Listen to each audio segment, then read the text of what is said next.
Abandoned and neglected properties create eyesores across the region, and how they look is just the beginning of the problem. Decaying properties can sometimes draw crime and lower the value of surrounding properties. Tonight, Gabriel Roxas investigates what the city plans to do about it.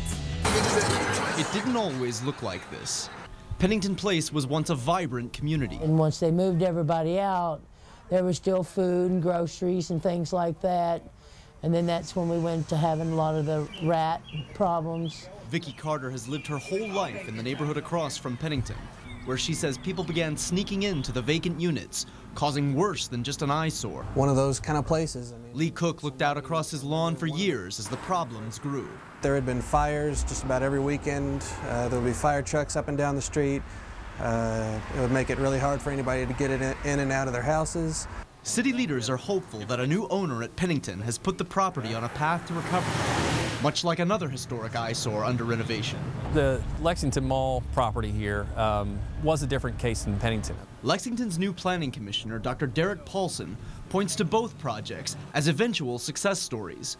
But they demonstrate the problems that can lead to long delays at revitalizing neglected properties. I think what we learned from Pennington is that as opposed to an individual home and the fines that go for an individual homeowner, a larger property such as Pennington, they'll absorb those fines even easier. But with individual homes, the challenges can be just as striking. The process of fixing problem properties generally begins with complaints from the public. Code enforcement inspectors begin fining owners. But those fines have to add up before public officials can take action.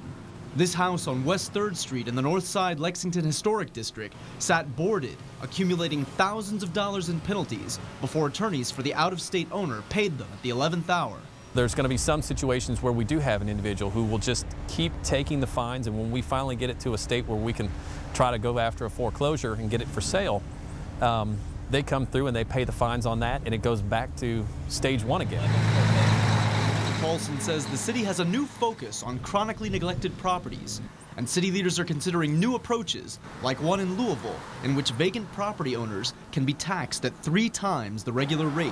How can we make it more painful for them to pay those fines? The plan is to streamline the path to renewal, because as even some Pennington neighbors will tell you, there's hope for every neighborhood. There hasn't been a fire in a while, you know.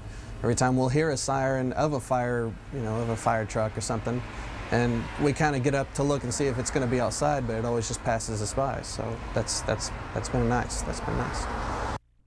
Since we started telling you about this story, we've heard from a lot of you about other eyesores throughout the area. City leaders say they want to hear from you too. They tell us a lot of the work they do is complaint-driven, and that often begins the process with code enforcement.